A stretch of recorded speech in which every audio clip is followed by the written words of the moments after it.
Do you think that there can be too much pizza? Yeah, I think there already is too much pizza.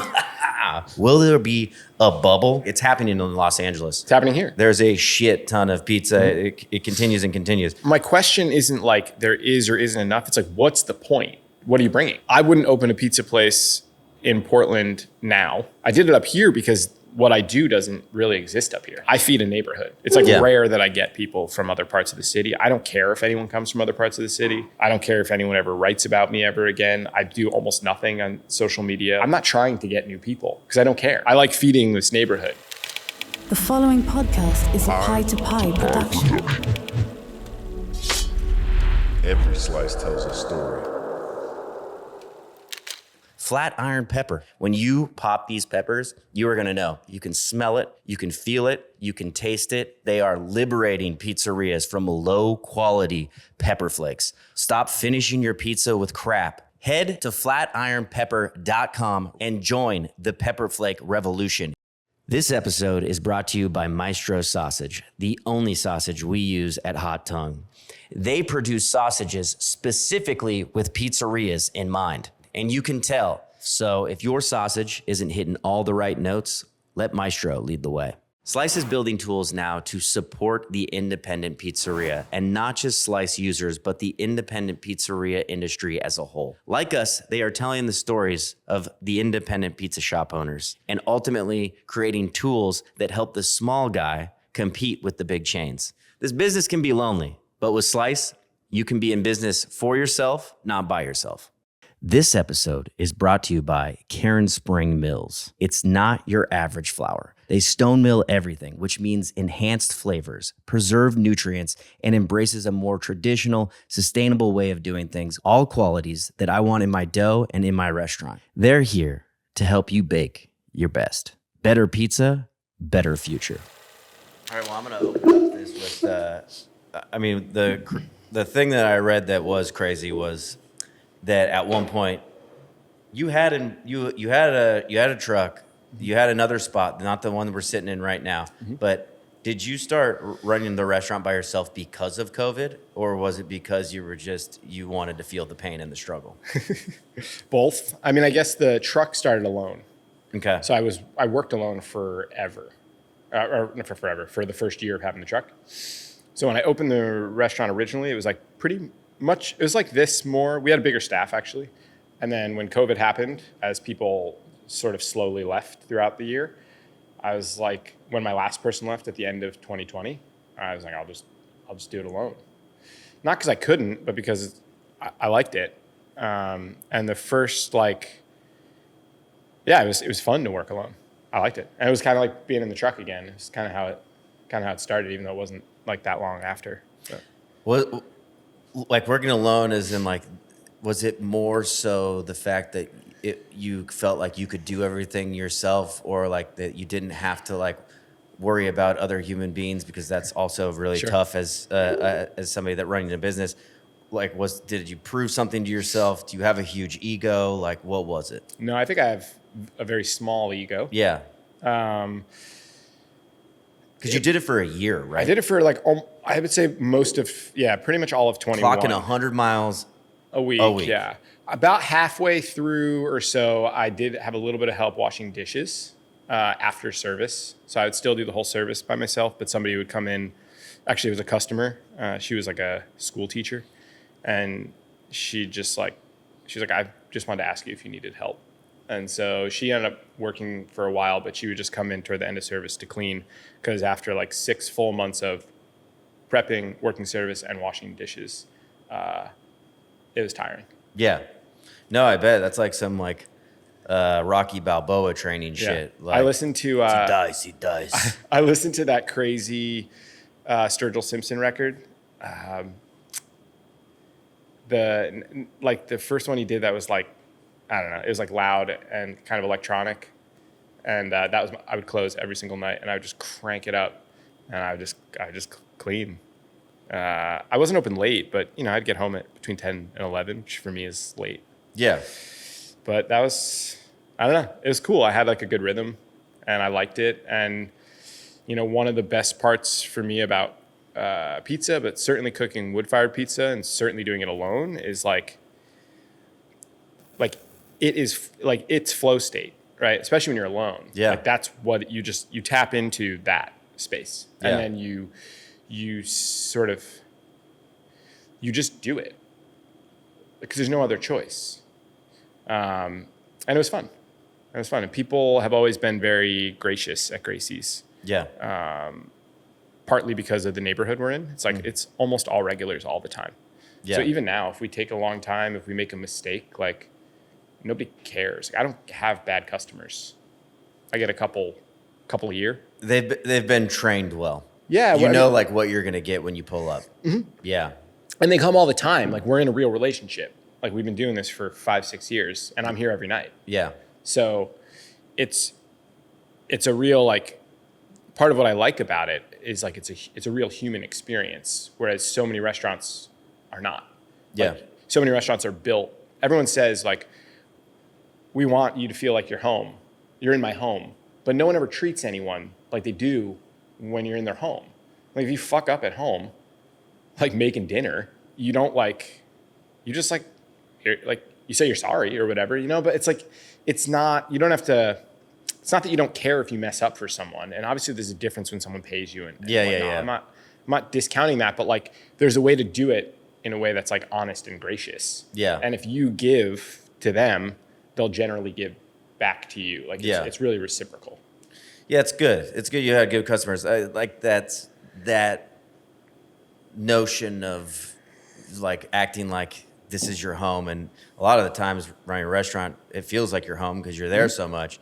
But it is also tough, like when you go into your bathroom and there's like shit or like paper towel everywhere, or somebody like scribbles something on your mirror or fucks up your table. But it doesn't sound like you really have that kind of customer up here. Very infrequent. I mean, they all, especially kind of, a lot of it goes back to running it alone for that year because of COVID, when that started, we did a lot of online ordering, which is part of what enabled me to do it. Like at least 50% of the orders were done in advance and I had them spaced out throughout the night. So I wasn't taking every single order, but I got to know every single person's name because they were on a ticket. So it was like the face to name became connected and I was the only one there. Yeah.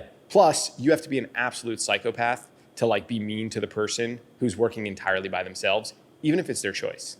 Like you have to really be crazy to like be mean to me. Yeah. Because like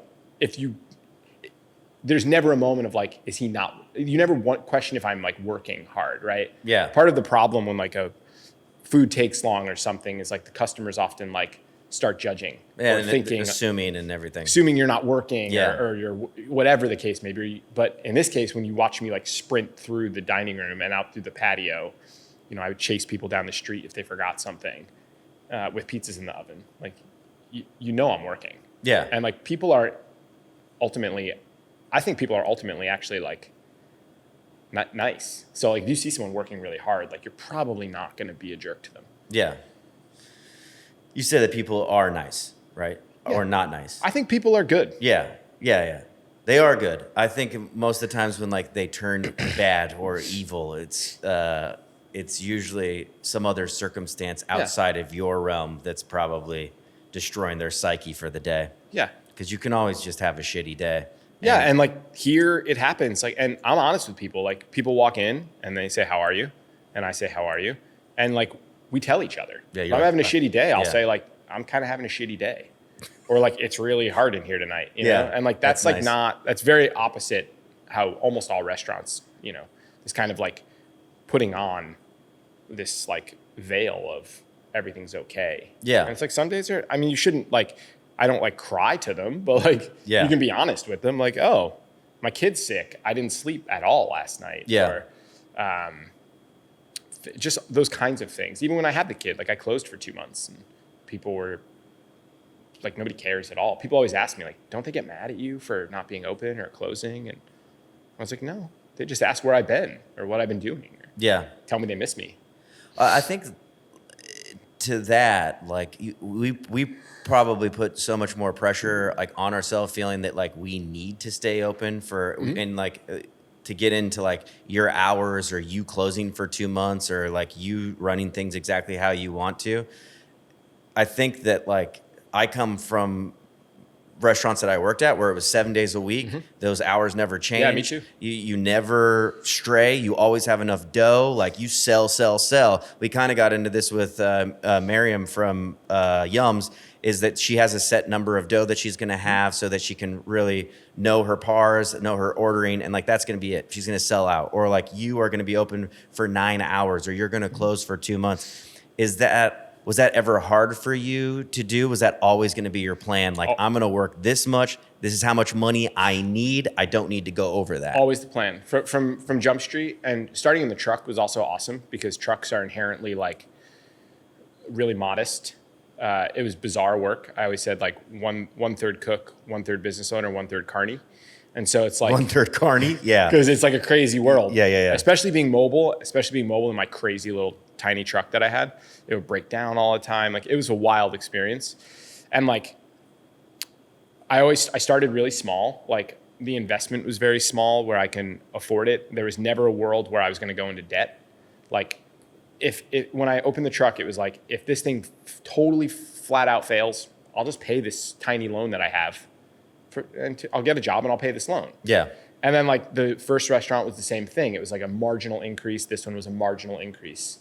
And it was just like, it was always like, I always work backwards. It's like sometimes people accuse me because of my limited hours and my never being open and all those things of like this guy called me bohemian one time. And I was like, no, actually, like I run a business. I do really good math. I just know what I want to make. And then I just backtrack the whole thing. Yeah. So like if I don't need to make more than 200 pizzas a week, why make more than 200 pizzas a week if I can live a life that works? And I'm always trying to figure out alternate ways of like making a little more money, or I'm a person who runs a business, but there are boundaries that I won't cross. Even recently, like 3 days a week isn't like a hard boundary. That happened after we had the kid. It was 4 days before that. And I talk with Lizzie here and there about like, should I open a fourth day? And it's like, well, what's more important to you right now? Like being open a fourth day so we can make a little bit more money, or like the time with our 6-month-old? And it's like, it's not even a question. Yeah. Like, I get to spend 4 days a week with him while Lizzie works like a work from home job that she's had forever. And so it's like, we have a pretty awesome lifestyle where I can be on kid duty like all day, Monday, Tuesday, Wednesday. And then the first half of Thursday and Friday before I go into work around like 11 to noon. And like, I get to spend so much time with my kid. Yeah. And like, I don't want to sacrifice that to be open another day. Yeah. So Well, it makes sense to me. I mean, it's just, sometimes it's kind of like a foreign thing. I think like younger people or people that started off like with pop-ups or like these scheduled order things, like they're going into restaurants with better boundaries set up, because I think it's important to, there's such a stigma on the restaurant industry that it's like work 14 hours a day. You got to be there every fucking day. Like you kind of, in that model, you set yourself up to never see your girlfriend, your boyfriend, your wife, your like kid, like whatever. If like you think you have to be the hardest working person, always making that money. But to do that, having that wherewithal, having those boundaries set, like, were you already good with numbers? Are you numbers dude? Even since I was a kid, like, Lizzie, my wife, like, I will just save money I don't even have to pay attention. I spent like 2 years of my life where I spreadsheeted every single expense that I made, like when I was in my early 20s. And since then, I've never even thought about my personal expenses, because I just save money, like, inherently. And I like to do the business part of things. I do all the accounting. I've done my taxes and all the years. Like I like to do that stuff. I don't find it to be scary or overwhelming.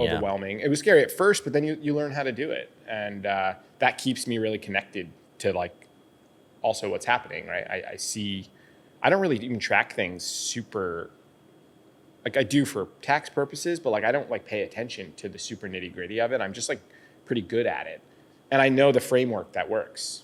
Yeah. But yeah, the truck was like a great way to lead into that, because like when you have a tiny little truck, like my working area in the truck was like 3 feet by 4 feet. I like basically just spun in a circle, and I cooked in a wood-fired oven that could fit 2 10-inch pizzas like like body to body. So like there is a limit. You have boundaries that I can't make 100 pizzas in 2 hours. It's like actually impossible.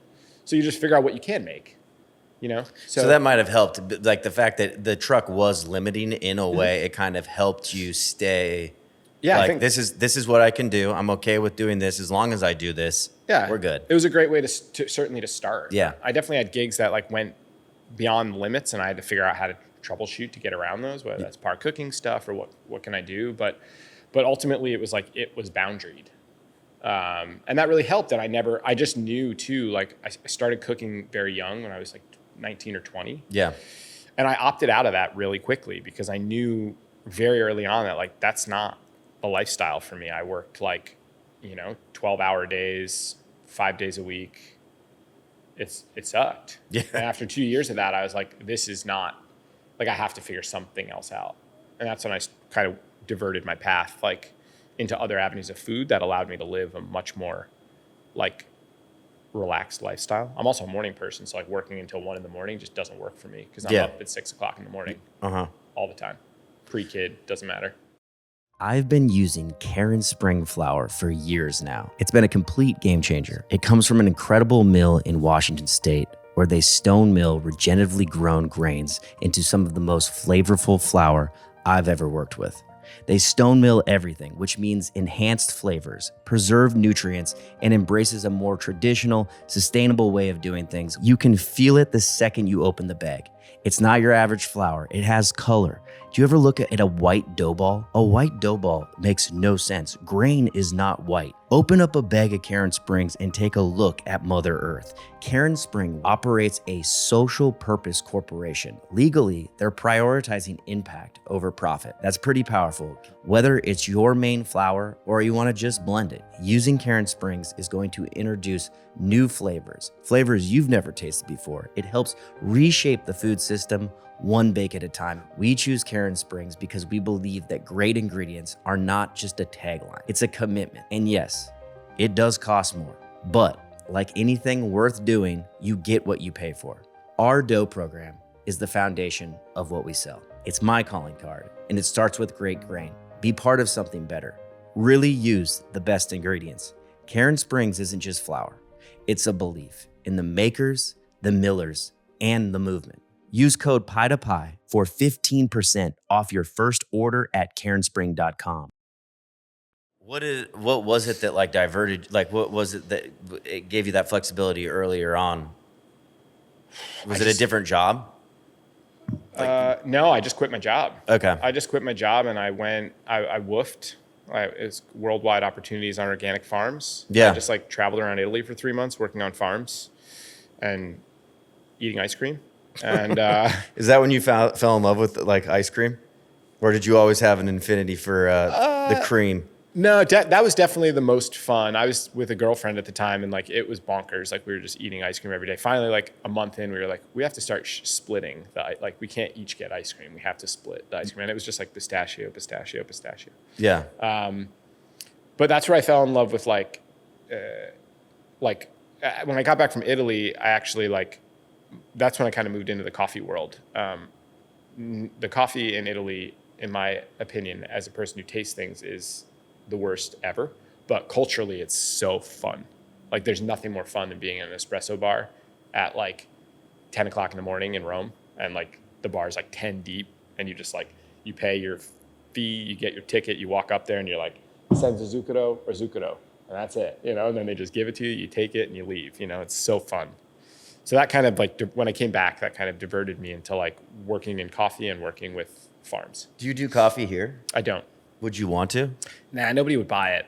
I would want to personally because I think it's awesome. Yeah. I think it would be really fun, but nobody would buy it. So there's like a few things that I want to do. I'm turning 40, and like in my 40s, I think one, I want to start paying for sparkling water. I want to be that person that's like, when they're like flat or sparkling, I just want to be okay. Yeah. I love sparkling water. Matt, no, I'm like addicted to fucking sparkling. Yeah, it's the best. But I want to just be like, I'll take the sparkling. Yeah. Because people will be looking at you like, wow, you got the sparkling. Yeah. It's like, let's start this meal off right.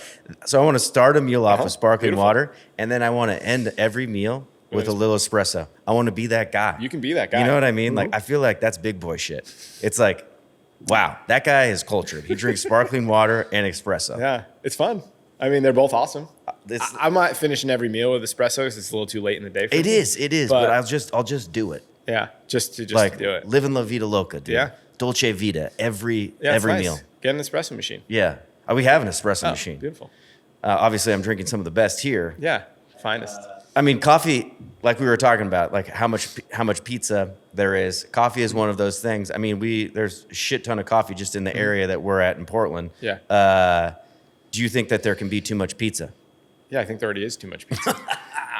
Look, what happens? Like, as I think about this all the time, will there be a bubble where it's like, what the fuck? Like, there's so much great, like, it's happening in Los Angeles. It's happening here. There's a shit ton of pizza. It continues and continues. Is it one of those things that there can be enough? My question isn't like there is or isn't enough. It's like, what's the point? Like, what are you bringing what are you bringing? Yeah. Like, I wouldn't open a pizza place in Portland now. I wouldn't open a pizza place in Portland probably anywhere else in town. I did it up here because what I do doesn't really exist up here. And like, I feed a neighborhood. Yeah. Nobody comes here. Like 80% of people come here weekly or bi-weekly.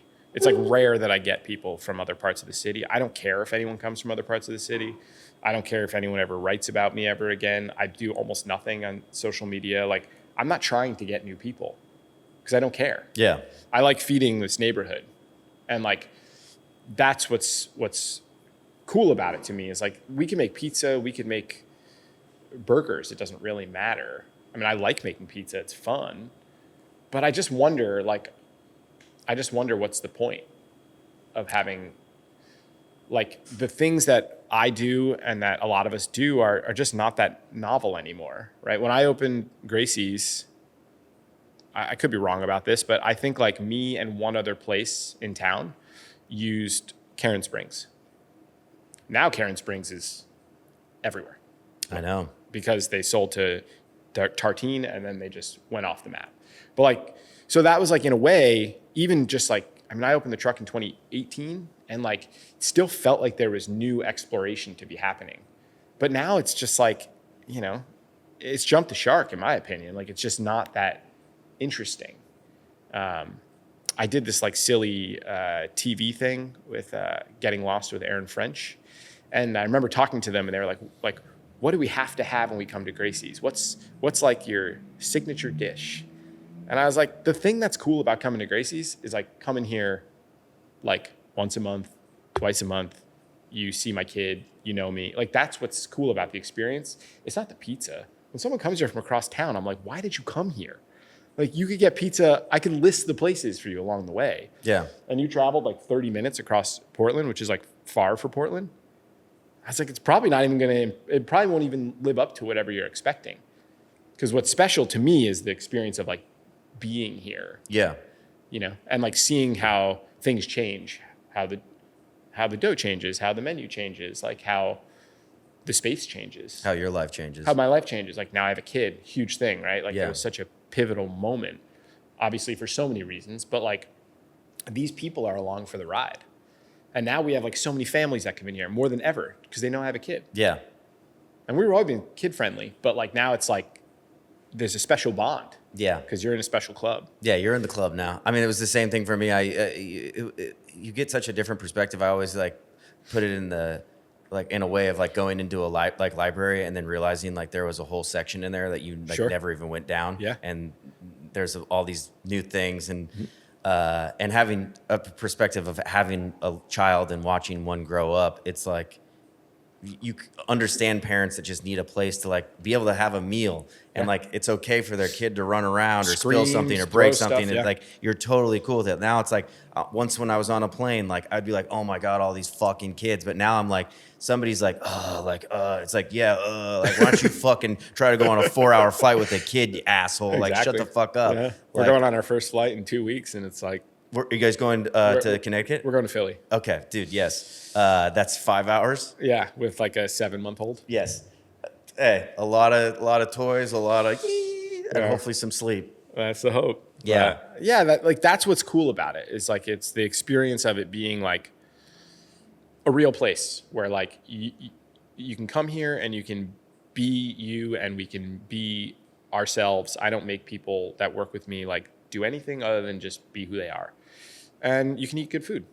And well, you talk about like you're talking. What it sounds like is like you're appreciated in the neighborhood, which is nice. Like right now, you said also it's so important. Like in a market, like you are a neighborhood spot. You people know you. You know people's names. You know faces. Yeah. Like it's not just another pizza restaurant in this community, and that's kind of what has happened in certain neighborhoods where I'm at is that like it's just another pizza place to go try, get on Instagram, do your TikTok, and maybe I'll never see you again. Exactly. I yearn or have this pipe dream in my head of like going into a different market outside of Los Angeles because I feel like what we do is very special, but maybe it'd be more special to give it to a community that would actually like really benefit from some good pizza, some sourdough pizza, some pizza they've never tasted before, and get out of the rat race of Los Angeles. Yeah, you know, it's cool and it's great for me because like I don't have to cater to that market. Like I don't care if anyone ever writes about this place again, if anyone ever makes a post about this place again. Yeah, there's a part of me actually before I left the house that I was like, why am I even doing this podcast today? Truthfully.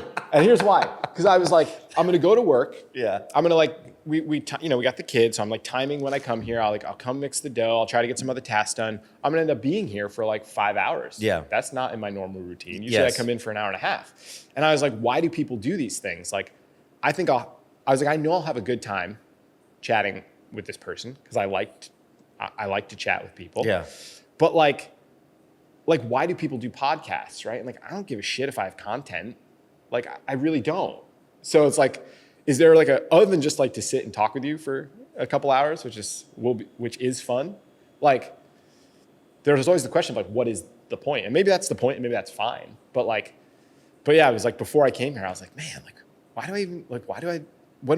is the point? Like, yeah. No, you sound like me. Anytime I agree to do anything, I tell my wife, why the fuck did I agree to do this? Even this trip, I was like, should we fold it up? No, I'm just joking. I did not think that. But to your point, people will get something out of this. I mean, even in the whatever 25-minute conversation we've had, the point is that you're hearing journeys and like your story, even the fact that you're saying you don't give a shit, somebody out there is gonna be like, yeah, I don't give a shit either. Or like, why am I thinking about doing this? Or why am I gonna work fucking 90 hours a week? Why don't I, what's up with the 12-hour model? You know? Yeah, like, I do. Part of the reason I like to do stuff like this is I actually think the way that I run this restaurant is really unique. It is. And I think that it's like, I think it's a model.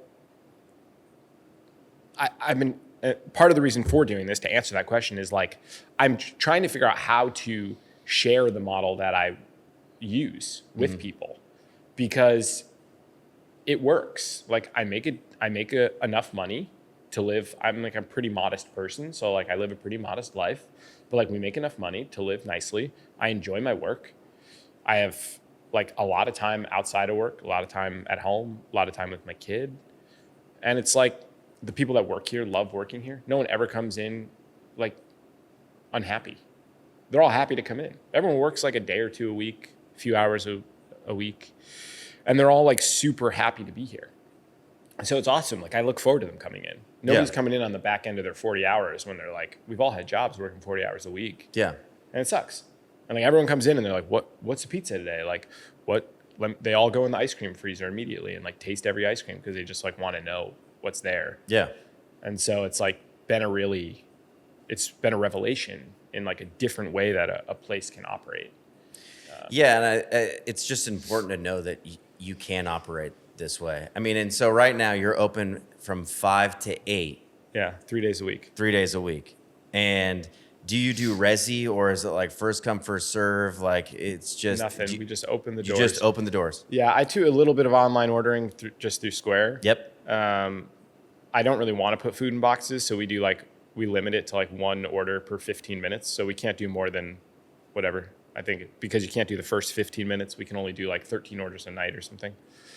or like 11 orders a night. And like, that's great. So we have like a little bit that we do in to go. The rest of it is just come on in. And it's not like we're always busy. Sometimes we're slow. Like people have this weird, there was a period where I was always busy and selling out. And people have like developed this, you develop like a bit of a, what's the word? Mythology or something that like we're always busy. But like, you know, a few weeks ago, I had a Thursday night where I sold 15 pizzas, which is the worst night in the history of Gracie's in 7 years. So like bad nights happen too. And like we're slow sometimes. It's not even that like it's not like I do 9 hours a week and we're like always maxed out. It's just like, but even the worst case scenario is fine.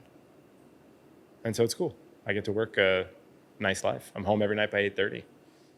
Some of us in the pizza industry might only know Slice from the online ordering app, which is still around, but Slice is doing a lot more these days. They're building tools now to support the independent pizzeria, and not just Slice users, but the independent pizzeria industry as a whole. They're telling the stories of pizza shop owners, creating resources, and ultimately products that help the smaller guy compete with the bigger chains. Slice now has an integrated POS system that's specifically designed for pizzerias. They're doing stuff like SEO, marketing, and full website build-outs, along with custom box pricing that you are going to get probably way lower than what you're paying for right now. They have a ton of resources for every owner. Buying power is a huge thing, especially when you're talking about big chains. And what Slice allows you to do is negotiate with suppliers and vendors to get a lower rate. That's what the Slice network allows. There's 24/7 tech support for customer care, and an extension of your staff is what they call it. This business can be lonely, as you all know if you listen to this podcast, but it doesn't have to be. With resources provided by Slice, you can be in this business for yourself, but not by yourself. Are you like just like pretty zen guy, dude? Like not a lot of anxiety. Like I don't have a lot of anxiety. Yeah. I don't know how to define. Not like being- a future tripper. Like are you good at staying in present? Yeah, in I the used to moment? be a future tripper. Yeah.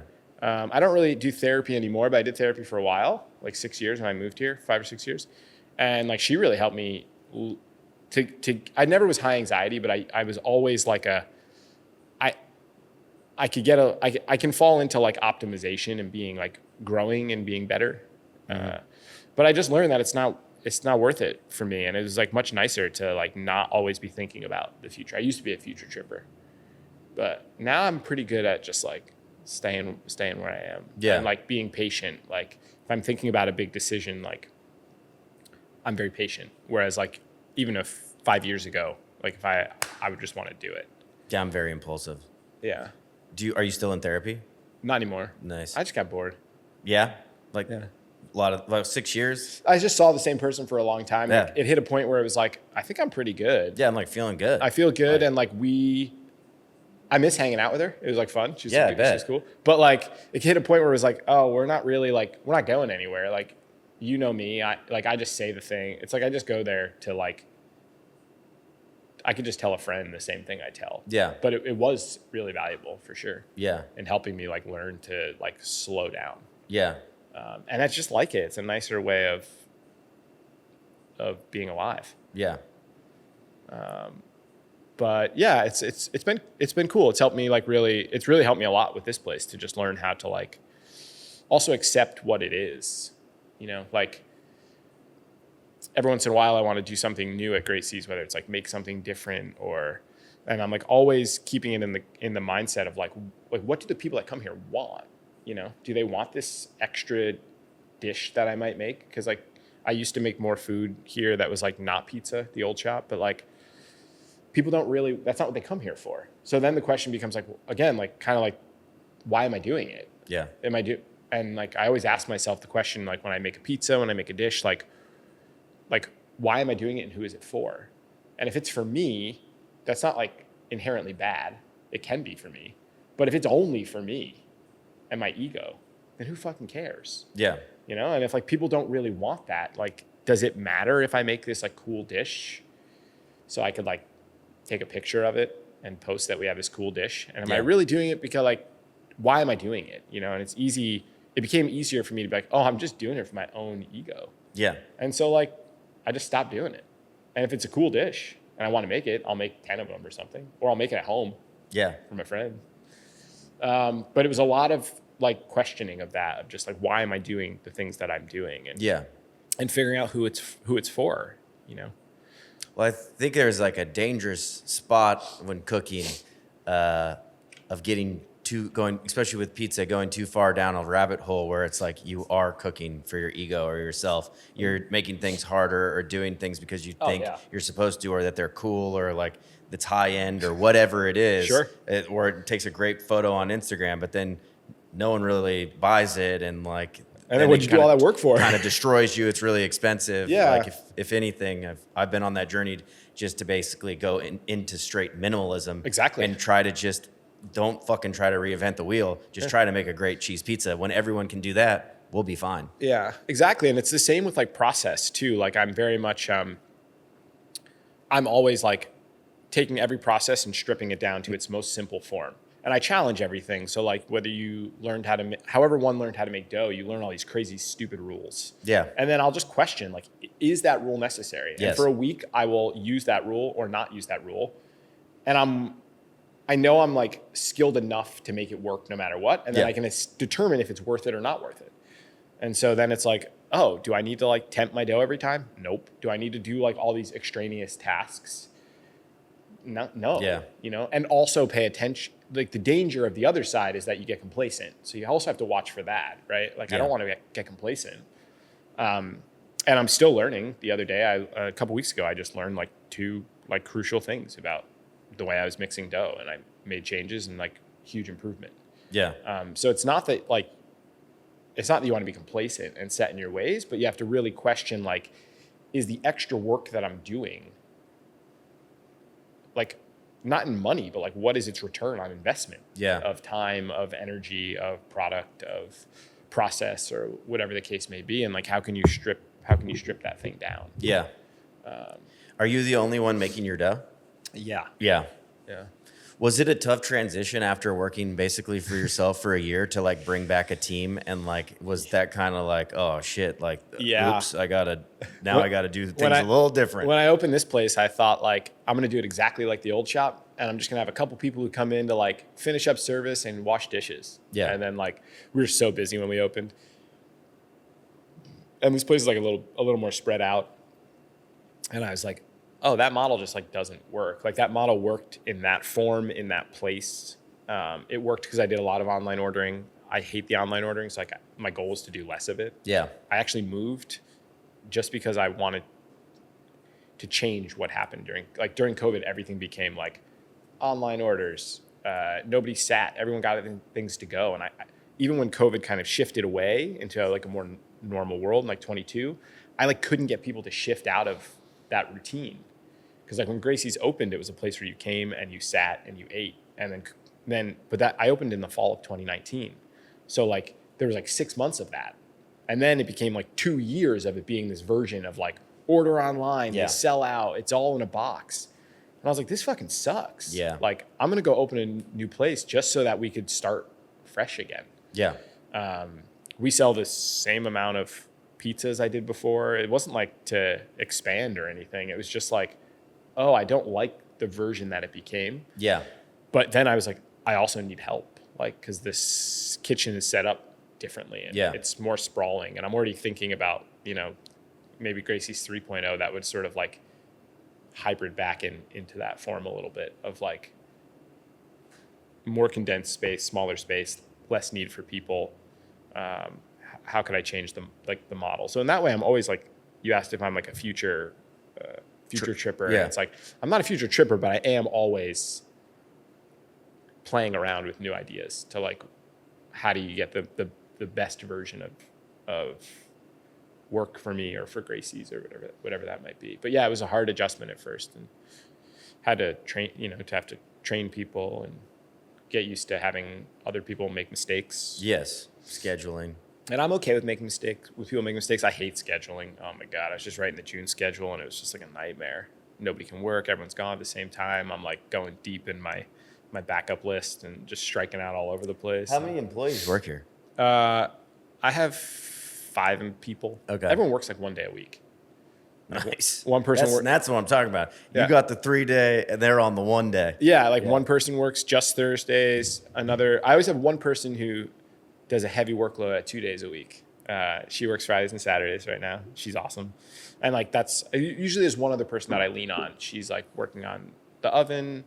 A couple other people also work the oven. People kind of fill in here and there when I need them. But it's usually only me and 2 people.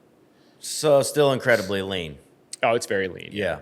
Yeah. And I do most, like, the place is built similarly to working alone. It falls on me, like, at the end of the day. Like, they work here and they're awesome. But I make the pizzas pretty much every night.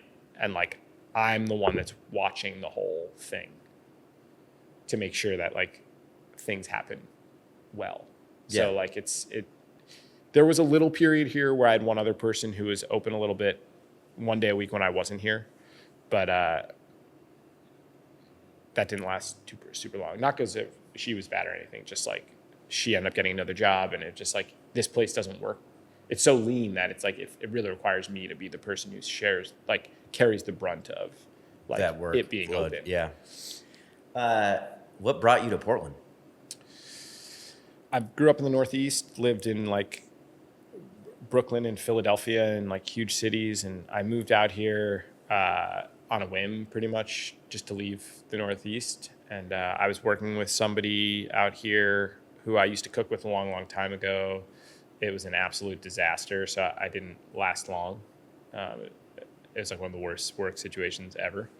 Did you meet Lizzie out here? I met Lizzie out here. Okay. Yeah, we had a cool situation where like we didn't know each other in New York, but we lived less than a mile from each other. Those are always crazy. And then we situations. moved here less than 6 months apart and lived in this like kind of unique North Portland neighborhood for like years before we met each other. Probably like walked past each other many Oh times. yeah, she had like been into Gracie's a little bit, and like we had definitely like we definitely crossed paths, but we had like a long period of time before we like got together. And then I just stayed. I wouldn't have stayed if I didn't open the business. But Yeah. after I left that place, after like maybe 6 months, I just kind of stumbled into the truck. I was like, I guess I'll get another job cooking wood-fired pizza. And I worked on this truck. The guy had 2, and he was like, I'm going to sell the small one. I said, cool, I guess I'll buy this pizza truck. That's kind of how it all started. So you were working for somebody who had 2 trucks, and did that guy teach you how to make pizza? No. I mostly learned how to make pizza on my own. I was baking a lot of bread in New York, and then I worked at a pizza place in New York minimally before I left. The guy I moved out here to work with was also making pizza. That's where I probably learned the most of my time. We had a unique schedule there where I worked like 3 days a week, 7 in the morning to 10 at night. Yeah. And he wasn't there. So it was, I like kind of got trained and then like was mostly learning on my own. Okay. And then I went and worked for the guy who had the trucks. And that's when I bought the first truck. I only worked for him for like a month or 2. And then I bought the small truck and kind of Was that an easy decision? Was like, yeah, this is a fucking no-brainer, dude. I'm gonna. Yeah, I was like, what else am I I'm gonna gonna do? rip. Yeah. It's time. What else am I gonna do? I don't I'm want to just work for gonna anyone buy else. I'm gonna buy a fucking truck. And I'm gonna buy a pizzas. truck and become a carny. Yeah. Yeah, I'm a carny It guy was, now. it was either that or leave. I mean, if I didn't do that, I would have left. But the business kind of anchored me here, even though I think like ultimately we'll probably shift back east at some point. But What is drawing you back to or wanting to go to Philly? Philly's just been home for me. I mean, I grew up in Connecticut, but I lived in Philly from like 19 to 25. It's the best city in America. It's affordable. And I always kind of like,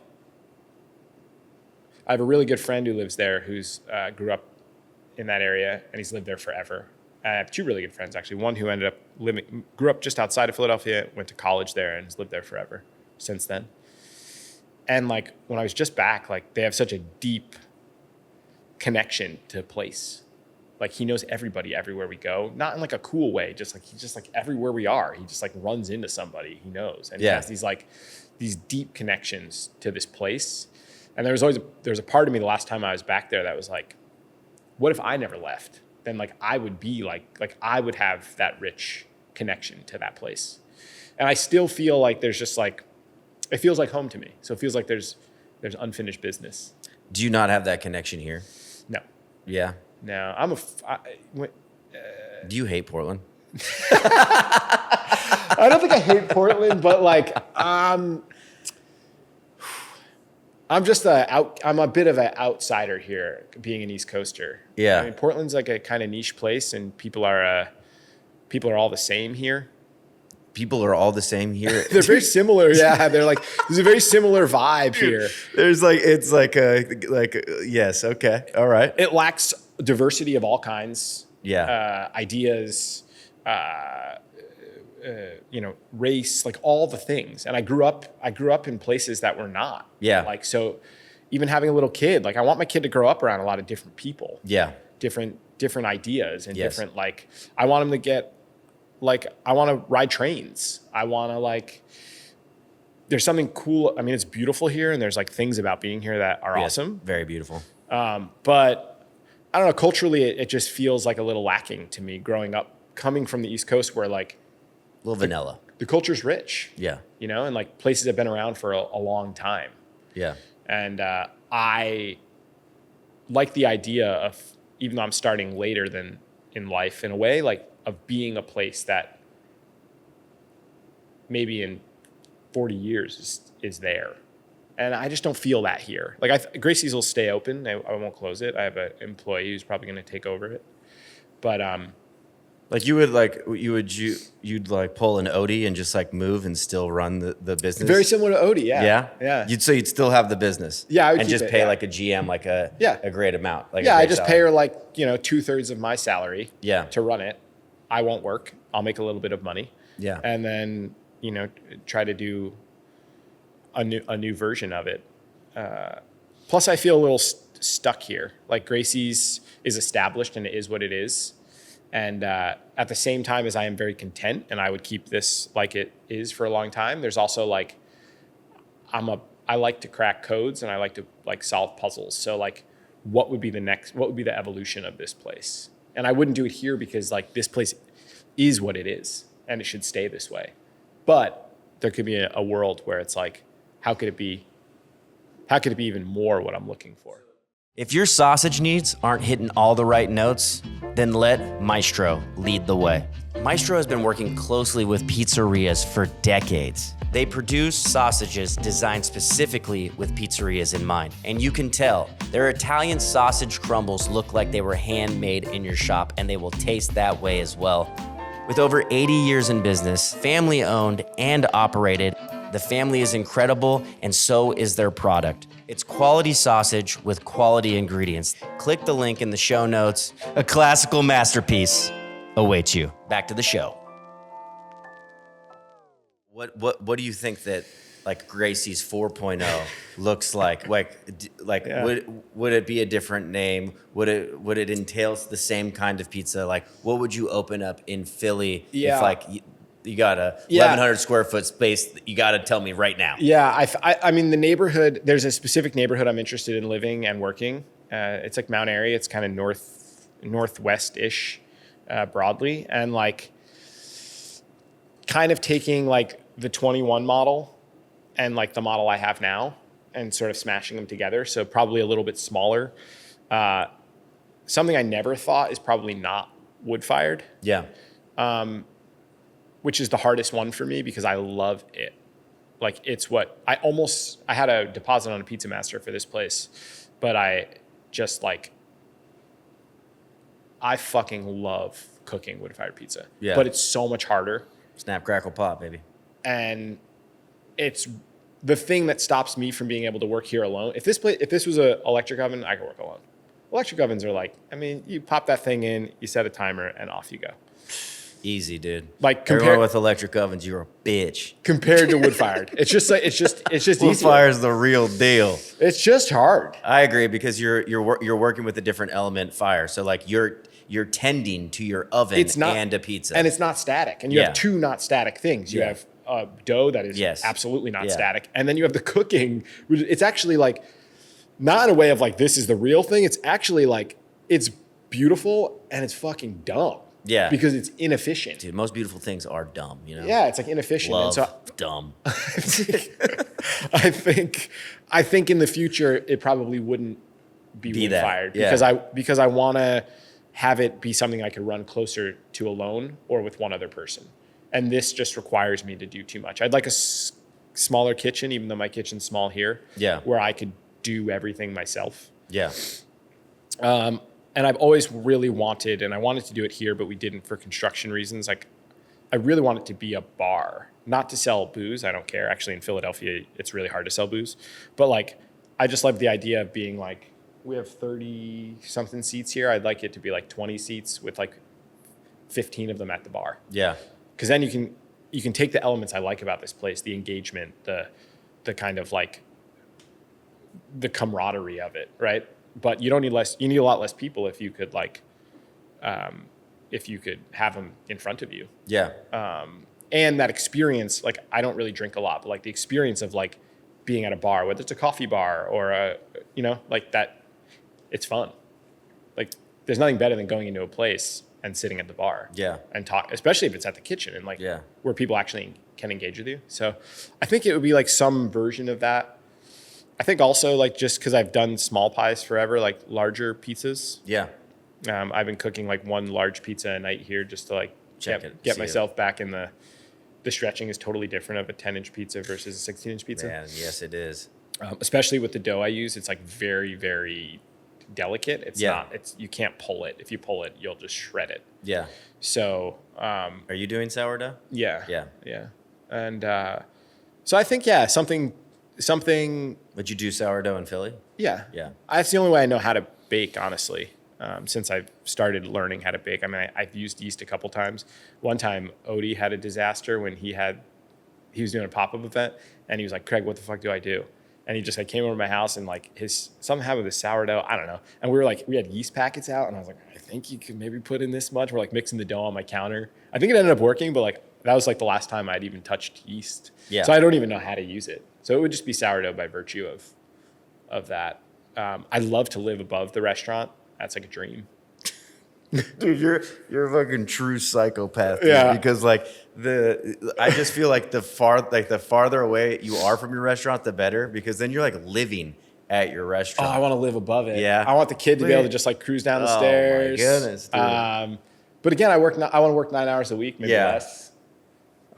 Maybe make some coffee in the mornings, like not a cafe, but like a real simple cafe. I love like there's like been a lot of that happened in Los Angeles. I think because the restaurant it's been really tough these past few years. But the people that have turned their nighttime bars into like kind of coffee shops, it's been like it's kind of like an insane idea at first. But then it's like, why wouldn't you just like get a sick espresso machine and then people are now drinking coffee and working in the morning, you know? The hard part is that the espresso operation is expensive overhead.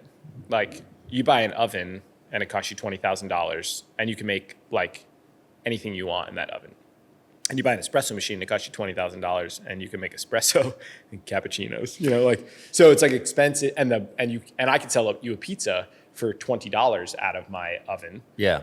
And I can sell you an espresso for $4. I don't know if you're in LA, $6, but $7 cold. you know, brews, but like, but not the margin's not great. And the better coffee you buy, there's no financial impulse to buy better coffee because it just gets more and more expensive because the market's capped, right? Like I can sell you a cold brew for $7 and I can probably sell it to you with buying coffee that's like X price. Or the margin on that actually has to be pretty. You're steeping the cold brew. Like cold brew, coffee's got to have good margins. Cold brew is disgusting, but cold brew is a foul product. Not from Starbucks. It tastes maybe. like just stale. I love it. I love the it tastes like acidity socks. of it. There's like, no acidity. Oh my, dude, there's acidity. Oh my god. Dude. Have a coffee brewed over ice, and the acidity will just explode. Listen, It'll be I'm an floral and espresso pretty. guy now after dinner, so Of course. you know, like that's just who I am. That's my But identity. no, margins in coffee are bad. Really? Coffee's Okay. I like always assumed like, dude, they're making hand over No, foot. coffee's really expensive. Okay. And that's the problem. If you're buying good coffee. Also, I thought espresso machines, $20,000 sounds cheap. Somebody told me that like their machine was like 55. Well, I worked in coffee like 15 years ago. Okay, So well, inflation, you know. Inflation. It's the but tariffs. I mean, you know, I bought like a small espresso machine for my house, like a single group, like Linea, which is like a Marzocco. It's like kind of like All right. They're like the Name standard. dropping over here. And it was expensive, you know, it was like Yeah. $6,000 for an espresso machine. So like, and that's like a single group for your house, you know? Yeah. So they're probably way more expensive, but You can get into it, dude. You can go down dark, deep holes I've of been down. like of coffee Yeah. brewing and like how to I've been down the yeah, hole. like, oh, you need this tool. This is the only way to stamp your coffee. I've been down the hole, but I approach everything similarly to like this, the process wise, like, okay, do I have to do this thing? Yeah. Is it actually effective? Does it matter? Does it look cool in front of guests? Does it look cool in front of guests? Yes. You know, does the person I'm making know the difference? No, Like, they do Lizzie not. has no idea. No, they're drinking shitty cold brew from Starbucks. exactly. That guy does not know coffee. So yeah, I think there's just like, there's different ways. Yeah, there's just like a different version of this place that I think Gracie's is what it is. And part of making this place still stay doing its best is like also embracing what it is. What, like in that model, and we got to have you, and real quick, you taught, Odie told me, you taught Odie how to make pizza. Yeah. Odie from Boxcar, who's now next week opening up his Odie Pizza Co. Rad Vibes and Sourdough. Wait, what is it? Rad Vibes and Sourdough Pies. Just sit, dude. Dude, this thing looks beautiful. There's so many taps. I got to help him out for a like brewery launch, but he right now is living in Oceanside. I'm just telling everyone that's listening to this, and he's still running Boxcar up here. We drove past the Zipper and didn't check it out, but he has not been there. Sure. She checks in. So like the idea would kind of do something like that, right? Like you would you fly in every once in a while, check on it, or you just check the Ring cameras? Oh, everything's looking good We there. have no cameras here. I'm very trusting. The person that is going to run it for me is fucking awesome. So I know she'll be really good. I'll come back. It's also a reason to come back. You say that now, but like, who knows in 2 years if I will. But I think I'd like to stay connected to it. Again, like I know these people. They're not just strangers who come in. So like, it would be nice to see them. It'd be nice to come back with my kid when he's 1, 2, 3, whatever age it is. So I think I'd be back. Do you like what I know this is crazy and we're not going to future trip, but like what happens if that like your general manager is like, I don't want to do this anymore? Well, she's a good friend of mine. Yeah. And I trust her. Yeah. So like, she's like she told me like, I'll do this. I'm pretty comfortable committing to 2 years. Yeah. I said, cool. Yeah. Figure out in 2 years what I got to do. The lease is up in 3 years. So worst case scenario, Got it. shut the thing down. Yeah. Best case scenario, keep doing it again. I mean, Printing that money. I didn't, yeah, this place is money printer. I never imagined having a place, listen to me talk, right? Like the way I run a business is not the kind of way that a person runs a business who has multiple. It's like, I'm here. Like this place for better or worse is me. It'll be weird when I'm not here for people that come here for sure. It's just cool because you got to see somebody do the 900 to know that like you can go around that many times on a skateboard. And to like, even talking to Odie and like you having the same kind of idea, I would just be so fucking like, you'd think, oh, I could never do that. Like, I'm going to like leave this business that I've built and like let somebody else run it. But it's like, yeah, you can do that. Yeah. It can still be a profitable thing. You can actually really give somebody this huge amount of growth and maybe watch what, they do with this thing and it evolves into this other thing. You're still a part of it. And then you can go off and go do something else. A restaurant is usually looked at like this fucking anchor that you like tie yourself to, or that it's a prison, the way we talk about these things, because it can feel like that sometimes. It doesn't have to be. Yeah. And also if you're like modest in how you get into it, like I could shut this place down tomorrow and move and like, I'll be fine. Yeah. I have no debt. Like the place earns, people always ask like, when did you start earning money? I was like, the day I opened the truck. Like if you're not earning money, you got a problem. Yeah. Like I never subscribed to the like, oh, you lose money for fucking 6 years or 6 months or a year or whatever the number is that people lose money for. I was like, are you crazy? Like I had a very small salary when I started, but like I always paid myself. Yeah.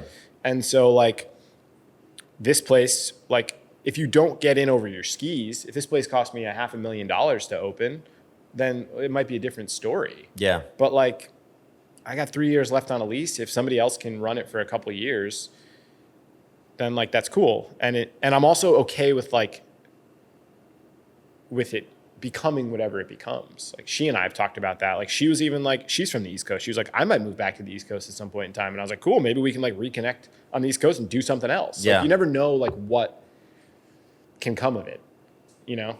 And so it's like, it's worth it to see. And this place is like fail proof. Like it would have to like do so badly for it to be like a problem. Is rent pretty good here? Yeah, my rent's cheap as hell. In this area? Oh my God, it's so cheap.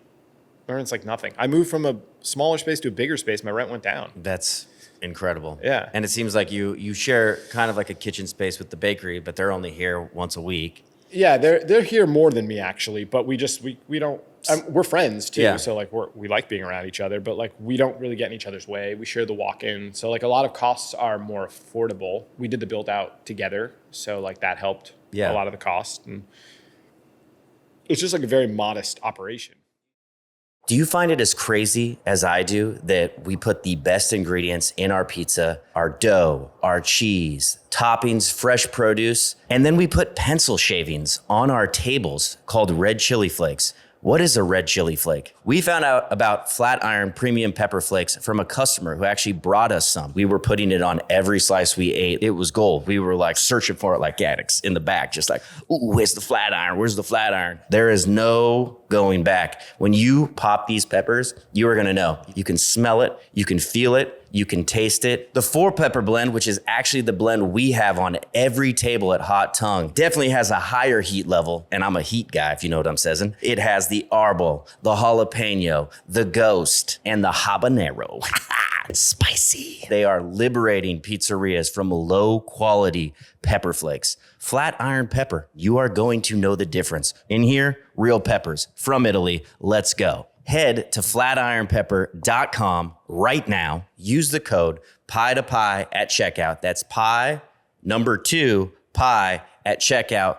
And any order over $25 is going to get you a bottle free of the sweet heat. Put that sweet heat in your cart, and any order over $25, that baby's gonna be free. Do not miss this chance to upgrade your pepper game. Head to flatironpepper.com right now and join the Pepper Flake revolution. Do you think being able to do all these things as smart as you did did you have patience in the way that you moved, in the way that you kind of scaled or moved throughout your, like from the truck to the first place to this place? Yeah, I mean, I just like, more than patience, I was prepared.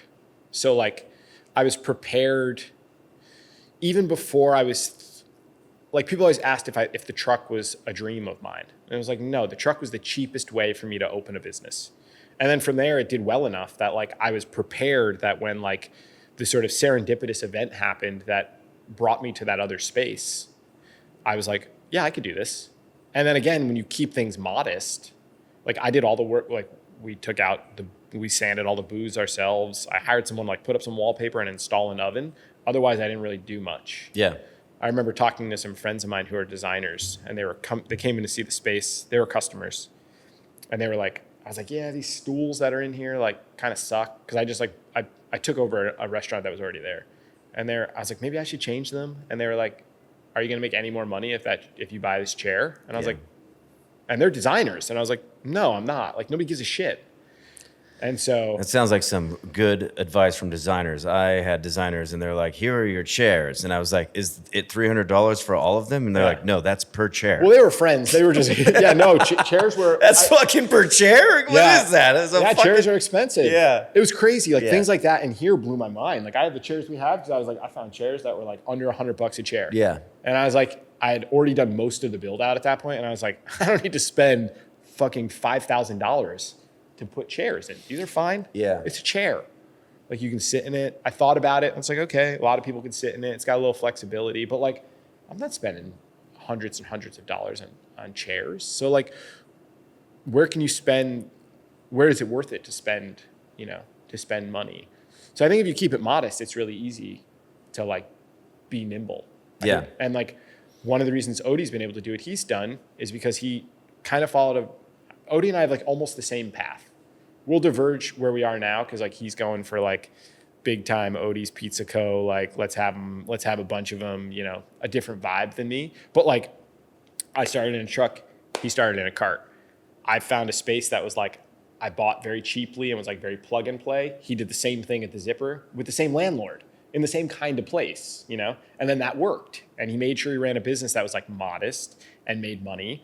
And then he had the flexibility and the ability to move on to do the next thing. Mm-hmm. And it's like, if you do it that way, you don't anchor yourself. If you go spend like $500,000 to open a pizza place in St. John's in Portland, you're probably going to anchor yourself. Yeah. You know, and then you're a slave to the business. Then it's like, I got to make a lot of pizzas. Yep. Because how much money do I have? I opened this place, I didn't borrow a dime. So like, it's a very different ball game. Like people often ask, like, how do you only make 200 pizzas a week? And it's like, well, I don't have any debt. Yeah. So it's like different. It would be different if I had a huge tab to pay someone, or if I had an investor that like owned me. It might be different. Yeah. But I don't have that. So it's like, I can be open 3 days a week, or I'm a lot more nimble because of that. Well, I always tell people like not to be afraid to take on debt, but I guess Sure. like to listen to what you're saying, like don't be afraid to take on debt, but be prepared to kind of run a business model based on the debt. hole that you dig yourself Yeah, into. exactly. Because what you're really explaining very well is that you've been able to move so freely because of the choices and the opportunities that you've taken advantage of and not having to go into that debt. Yeah, and I utilize debt well. Yeah. Like when I had to open the truck, I had to get a small loan. I couldn't get a loan from a bank because people don't want to give small business owners banks. Yeah, so I got it through an organization called Mercy Corps that did small business loans. It's kind of high interest rate, but I borrowed a very small amount. The rest of it, I was able to sort of source, and the last bit I needed, I put on no interest credit cards, and I paid them all off right off the jump. So I got myself free loans. So like, I'm also about utilizing debt. And then during COVID, I was able to turn that Mercy Corps loan into like one of the EIDL loans. So I basically refinanced into a way better loan. Yeah. You know, so it's like, in that regard, I'm definitely not in the camp of like, well, don't ever take, debt can be a great thing, but you have to, it's all part of the puzzle, right? Yeah. And if you have huge debt, then you have to pick whatever number of pizzas one needs to sell a week. And then you have to work 1 million hours a week. And, and then it's like, if that's what you want, which I don't think anyone actually does, then go for it. Yeah. But like, if you want to go this route, you also have to accept other things that come along with it. Yeah. And like, there is a limit to what we'll do in business. I'm never going to sell 400 pizzas a week. Just the business isn't here. Yeah. So I opened a business that fit that model. And the problem in businesses and really in life is when like we're incongruent, right? Where we like don't meet up with like our expectations and the reality of the world. Yeah. And when those two things are fused, like this place, it's pretty easy. Yeah. But if you get caught in this dance, where it's like, fuck, I'm not making enough money. I owe a bunch of money. I have to make more pizza. I have to work more hours. That's how you get in that clusterfuck. Yes. And so that's where it's like, There's a sweet spot. there's a sweet spot. And like, I would definitely say like, yeah, like not for me in my particular position, like, yeah, not having a lot of debt has helped me stay nimble, and keeping a lot of cash flow has helped me stay nimble. So like if I move to the East Coast and I need to open another place, like I have the money like for that, Yeah. Not to say that I wouldn't potentially use debt at that point because it's a valuable tool. So there is an element of that, but don't go into debt. Again, what's the point? Is it because you're fucking ego? Like I could have spent $100,000 more here, easy. Yeah. I could have bought different chairs. Yeah. I bought these tables secondhand from a friend who had a restaurant. Like you could easily, I could have I skipped doing the floors. Yeah. And I have these crazy floors. And it's like, you can easily pick and choose where you spend some money, and you can run that tab up high. Like we worked with a contractor here, and I was like 40% of what we paid was to the fucking contractor. Yeah. So it's just like, you can easily make choices that don't make more money. Yeah. Like that. No, I'm living proof. I'm sitting on the other side of the table in the exact opposite. Yeah. situation of where you're in. I made all those dumb decisions. I hired people that I thought like were like really gonna help benefit me, but when it was time to pay the tab and the budget was like almost 3 times the amount, Sure. like it was too late. Yeah. It was too late. I didn't think about certain things. I didn't ask the right questions, and so I found myself, in over $500,000 of debt in a 1,300 square foot Yeah, that's like pizza restaurant. But you sound like you're making it work. Well, we're making it work, but you make it work, but there's consequences Yeah. to that. There's struggle, there's mental Yeah. health, there's like there's fuckery Yeah. that like you have to get through. And it's been a really tough 3 years, and for the first time I think I can see Yeah. a light that doesn't look like another train That's nice. coming to fucking murder me again. I'm glad to hear that. But a lot of it was having a restaurant prior to that and knowing what those numbers were, and then your ego kind of getting involved and been like, I've done it before. Yeah. I've ran restaurants that are going to hit those same numbers, and then the reality that like things can change so quickly, Sure. that more pizzerias are going to open up. There's going to be fires. There's going to be COVID. There's going to be a writer's strike. You can't see all those things coming. And now everything that you thought you were going to hit, Is not you're the case. barely, Yeah. you're barely hitting, and you didn't, there's no safety net Yeah. because I went all in blindly. Yeah. You know what I mean? Yeah. I've loved listening to you because I feel like, It's- and I know other people will, because there is a certain way to do this, especially when you're first starting out and talking about debt and doing it the right way, or only taking on a certain amount, or really thinking, do you need that wallpaper? Yeah. Do you need that oven? Yeah. Do you need that mixer at first? Can you get open in a way that gets you selling pizza, gets you part of a neighborhood before, having the greatest mixer there is? Yeah, I mean, I didn't have any mixer until I was 5 years in. Yeah. I just mixed everything by hand because I'm like, why am I going to drop $5,000 on a mixer? I can do this by hand. Yeah. After 5 years, I was like, I'm tired of mixing. Yeah, dude, I got tendonitis. Just pushing and pushing and pushing. I was like, this sucks. And Yeah.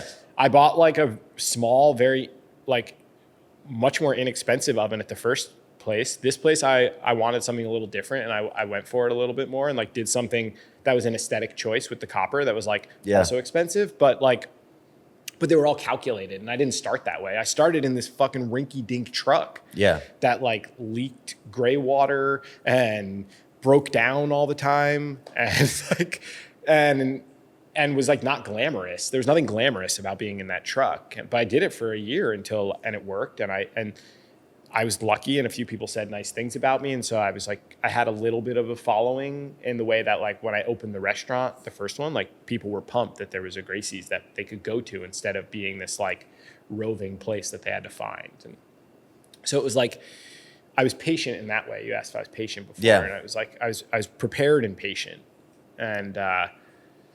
and didn't jump in over what I thought were my skis. Yeah. And that just kept it so it was always accessible, and it kept me the freedom to like, for years now, I'm open 11 months out of the year. I close 1 month every year. I've been doing that since I started. What month is that? Usually it's December now. Yeah. It's just the slowest month. Yeah. Holiday times are all over the map. So I just close. Usually from Thanksgiving through New Year's, I'm closed. Since 2021, I've had the privilege of consulting on projects across the country, helping operators fine-tune their dough, systems, and everything in between. I take it seriously because I know what it's like to build something from scratch. It can be terrible and lonely. Plenty of folks reach out just to talk shop, and I'm always down to share what I know. But if you're ready to take things to the next level, the next step of improving or launching your business, I offer a full menu of consulting services, from dough doctoring to dialing in your systems, policies, and workflow. So head over to alexkoons.com to get in touch. Let's build something together. Better pizza for everyone. When you closed for 2 months to be with the child, did you just like, was that tough to plan, or like, do you have a savings that like you're handled and taken care of? Oh, I could close. That's fucking sick. It's all part of my model, which is like just having a lot of flexibility. And also, if you take a month off every year, you're prepared to take a month off every year. Like all of my books are based off 11 months. Yeah. So I don't even factor in a month. So I don't even fool myself into thinking like it's there. Yeah. Because it's not there. Because I'm not open. And like I planned for, the baby one, we ended up closing earlier than I planned because he was early. He was 3 weeks early. But I just, I planned to be closed. And when I had to close earlier, that's it. I closed earlier. Yeah. Put up a sign on the door that said Closed. Having a baby. Yeah. Closed. Like see you in 2.5 months. And Yeah. and we were fine. Like again, it's very modest. I like plan for paying the cost of, running this place when I'm not here is really low. So it's like not hard to just keep that aside and know that that's part. And if you're smart, you take the rent for the month you're not here and you kind of like, even loosely, I just like build it in across the rest of the 11 months. Yeah. In my mind. Like that's how I think about it. Yeah. It's not like it surprises me because I've been doing it for so long. Everyone knows. I used to take off a month and take a road trip every year. That sounds good. And it was great. When I come back, everyone just said like, where'd you go? Where'd you go this time? You got stories to tell. So it's just like all of those things that allowed me the flexibility to make those choices, which always felt important to me. Yeah. I don't stress if I get sick and need to close. Like I just close. Yeah. What do you do with your starter? You just throw that fucker in the in the fridge for 2 months and just he goes ambient and you wake him up. You can do Come that. on, ding, ding, Fortunately, like I share the space with bread bakers who are you just take some of all theirs. sourdough. So like we back and forth all the time. Just like I'll just grab if I need. They'll give You me don't have like some special sourdough starter that like God, that stuff is so ridiculous. that you pray to or no, it's just all sourdough starter is it's just it just like causes bacterial like activity and leavening. It's like it doesn't matter if that shit's 100 years old or from Paris or from wherever. It's just flour and water that sits on your counter and rots. Like that's it. These are microorganisms, man. Yeah, they got microorganisms too. Nice. Maybe I get new microorganisms. Yeah. Like you're like you're like whatever, dude. Like I'll just get some of theirs. Yeah, I'll just get theirs. Sick. And like I don't know. I love There's that. no reason to make. Again, that's another one of those things where it's like, is that something that's precious to me? Does that? If I make 2 batches of dough, one from a starter that was fed a tablespoon of my starter, and one that was a tablespoon of their starter. Like, is there that much different? Would you know? Would I even know if it was blind?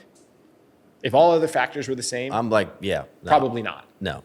I'm big on like not getting too Yeah. too involved in stuff like that. I think there's more of like a mystique and magic and like even spirituality and like thinking about like cooking in that way. Yeah.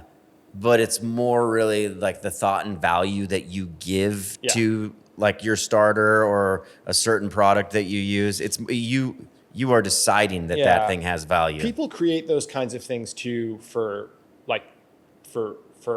marketing and ego boosting. Yeah. I learned that in coffee, like all the crazy ways that people brew coffee, and like process it and hand pours and versus a machine. And it's like you have to create a mystique. Yes. So that people think like, ooh, they're special. And especially now with like with the fact that we can put everything out into the world. It's like, what makes me special? Yeah.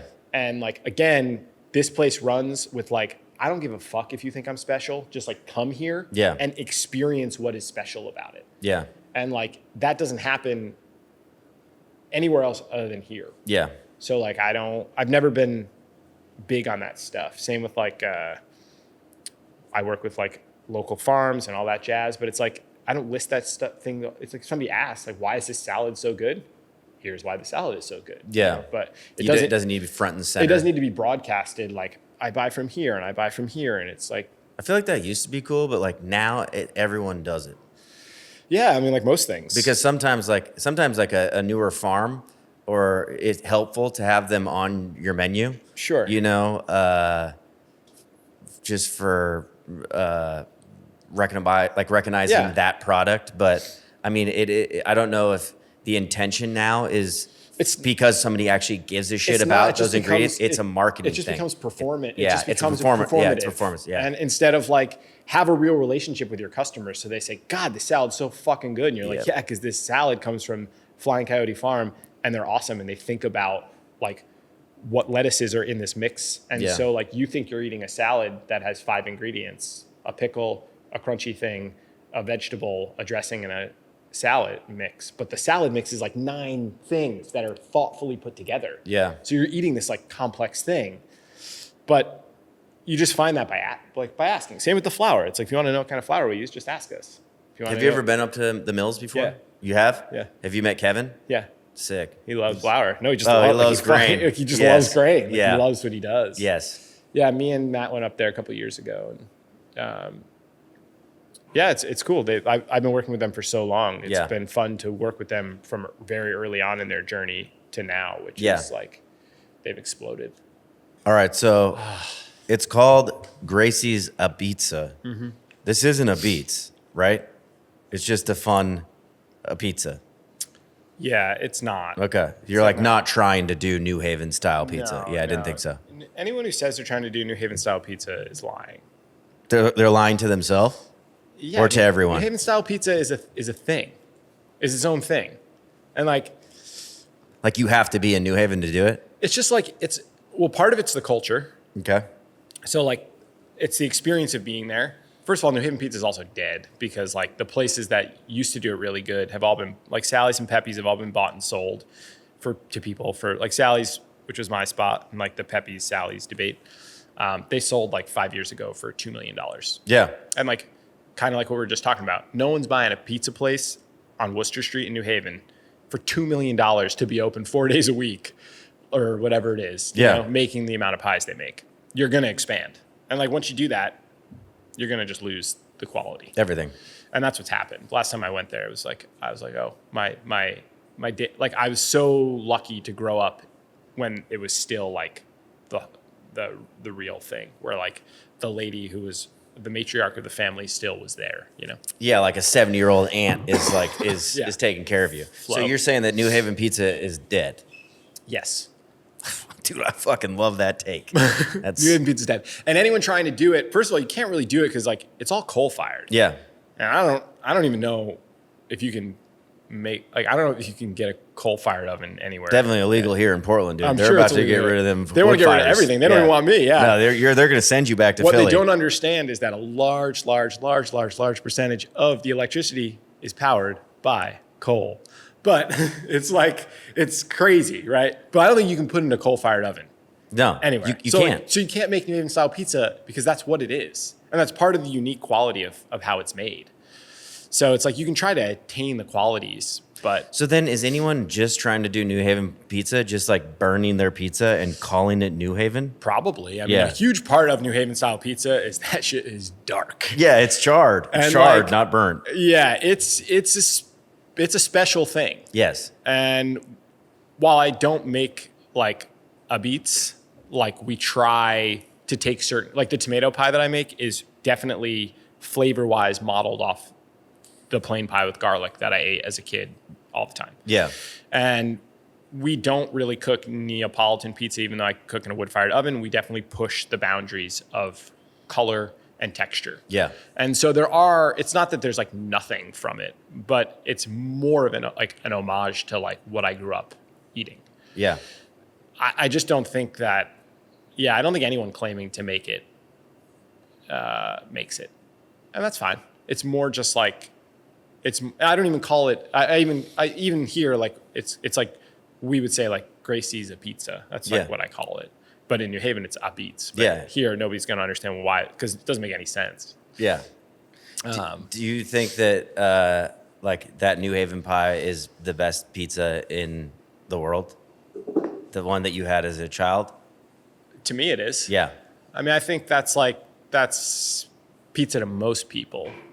But like, that was such a special, like, another thing that's similar about this to that is like, when I was a kid, it was an experience.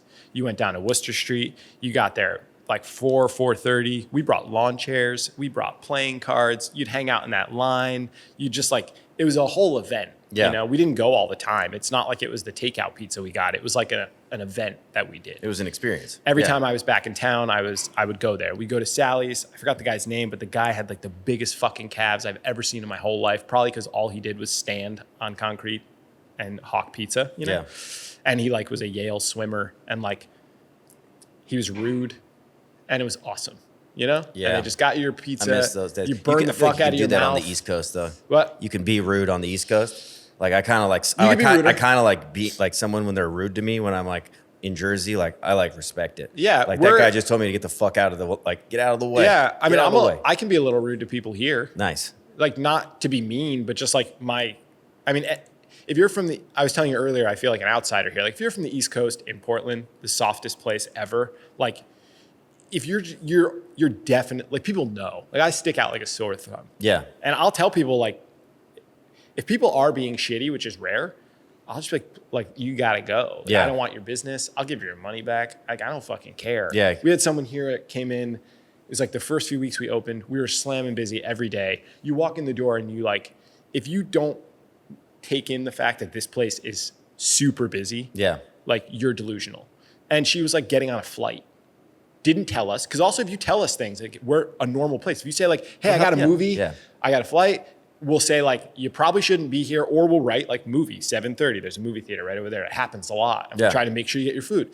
She doesn't say anything. She's in this packed restaurant. And then she comes up like super mad about how long it's taking and telling me like, this is not the way you treat customers and customer service. And I was like, I don't want you as a customer. I'd Yeah. like you to leave. Yeah. I'll give you I was like, your pizzas are coming out. I will give you your pizzas and your money back. You just never come here again. Yeah. You know, so like, I have no problem being rude if I have to. And I'm like a little gruff in general because I don't take things personally. Yeah. And I'm not very sensitive. Yeah. So It's a good trait to have. I like it. But, Yeah. But it's hard for people. Yeah. But yeah, on the East Coast, I think you could be a little bit gruffer. It's Well, just- yeah. The thing I've always enjoyed, even if it's like not an opinion that I agree with, is that a lot of people on the East Coast, or at least in Philly, in South Jersey, they have no problem telling you how they feel, Mm-hmm. and they don't try to hide anything. And that's like a problem. Like Yeah. I don't like when anyone tries to be anything other than they are. Yeah. And I just love that about the East Coast. It's Yeah, it's just nice. like this is who I am.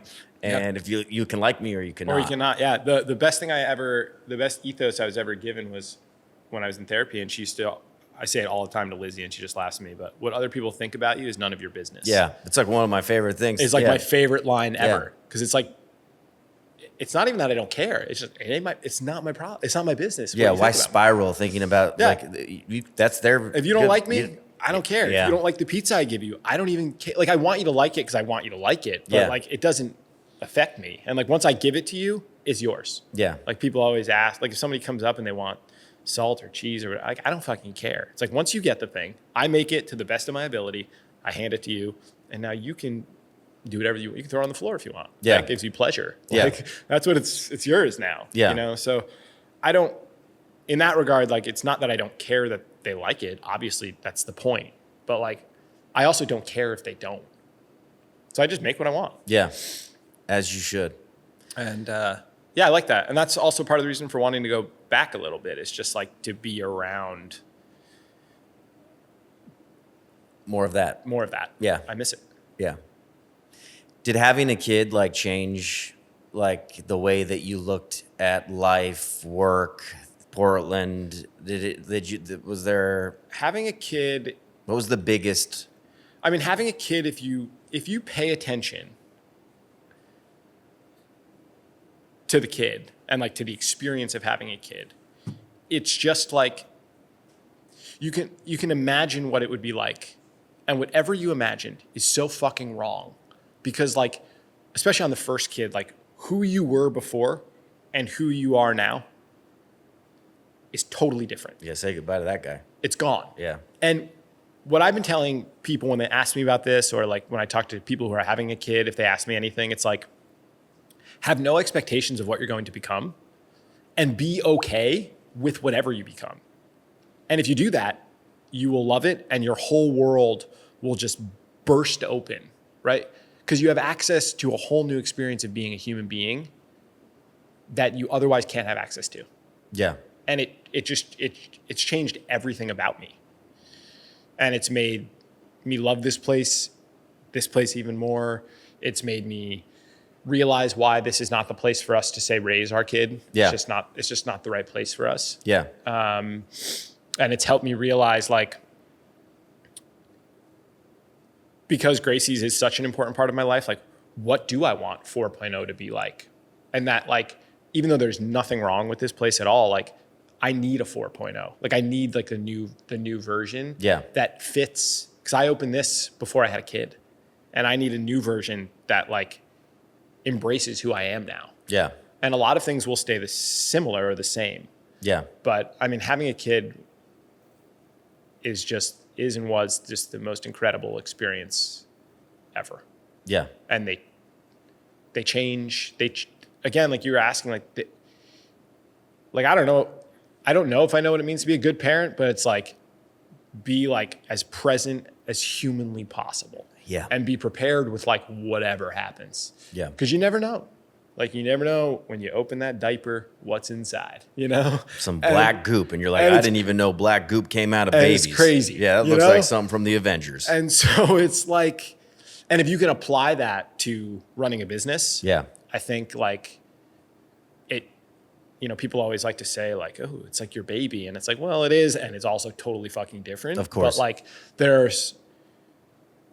I don't know. I feel like since having a kid, like I just tapped into magical wisdom and knowledge that I had no access to before. Stuff that I can't even understand yet, but I know it's happening in there. Yeah. And so like, that's all been a part of why I'm sort of energized at the idea of like going somewhere, not just different, but like going home, what feels like home to me, and building something there that is more that more resembles who I am now. Yeah. And there's something about this place, as much as I still love it, and he's a part of it. He's here once a week, and it's really cool. But I want to live above it, right? In a perfect world. Like there's a different vibe, that there's different things that I want, and that I think are necessary, and that I want like him to grow up in, too. Yeah. And like I'm super excited to have a restaurant and a kid, because I think it's probably the coolest thing ever. Yeah. To just have them here. So. Well, let's get you back to your kid. We'll end it there, and hopefully next time I'm talking to you, you're living above your restaurant in Philly. We'll be downstairs drinking some espresso and sparkling water. If not, I'll be here. All right, dude. I thank you for your time. Cool. I really appreciate it. Yeah, thanks, chatting. Yeah. I hope you enjoyed that episode. Don't forget to like and subscribe. We appreciate you. We love you. Thank you so much.